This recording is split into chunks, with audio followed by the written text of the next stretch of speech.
Ինչ գաղտնիքներ է թաքցնում Միքելանջելոյի այս նկարը։ Սա Միքելանջելոյի Ադամի արարումը նկարն է։ Առաջին հայացքից մենք տեսնում ենք, որ Աստված կյանք է տալիս Ադամին։ Բայց եթե մի քիչ ավելի ուշադիր նայենք, կտեսնենք շատ մանրուքներ, որոնք առաջին հայացքից չեն երևում։ Աստծո եւ Ադամի մատները չեն դիպչում իրար։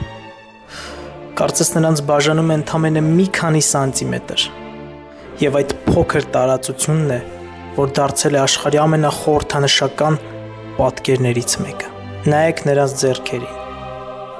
Աստծո ձեռքը լարված է, ամբողջ մարմինը շարժման մեջ է։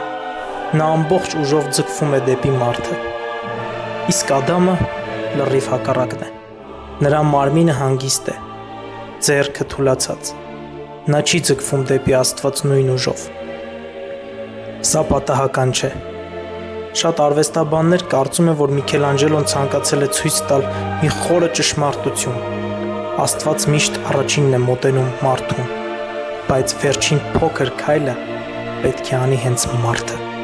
Աստծո շուրջ բոլոր կերպարները շարժվում են, հագուստը ծածանվում է, մազերը քամուց շարժվում են, իսկ Ադամը հանգիստ պառկած է երկրի վրա։ Այստեղ կարծես նկարիչը ցույց տա, որ Աստված լի է կյանքով, եւ այդ կյանքը ուզում է փոխանցել մարդուն, բայց մարդը ջանք չի գործադրում ստանալ այն։ Սակայն սա դեռ ամենը չէ։ Եթե ուշադրությամբ նայենք Աստծուն շրջապատող կարմիր կտորին, զարմանալիորեն կտեսնենք, որ այն նման է մարդու ուղեղի ձևին։ Բազմաթիվ բժիշկներ եւ արվեստաբաններ տարիներ շարունակ քննարկել են այս գաղափարը։ Եթե Միքելանջելոն դա դիտավորյալ է արել, ապա գուցե ցանկացել է ասել, որ Աստված մարդուն տալիս է ոչ միայն կյանք, այլ նաև մտածելու, ստեղծագործելու եւ գիտակցելու ունակություն։ Իսկ ուրիշներն ասում են, որ նույն ձևը հիշեցնում է արգանդ, որպես նոր կյանքի եւ ծննդի խորհրդանիշ։ Հետաքրքիրն այն է, որ Միքելանջելոն երբեք չի բացատրել իր մտադրությունը։ Նա պատասխաններ չի թողել, փոխարենը հարցեր է թողել, որոնք մարդիկ քննարկում են արդեն ավելի քան 500 տարի։ Իսկ հիմա պատկերացրա, որ այս նկարը դեռ ավարտված չէ։ Մատների միջև եղած փոքր տարածությունը սպասում է իր միավորմանը։ Եթե դու այսօր հեռացած ես Աստծուց, միգուցե ժամանակն է այսօր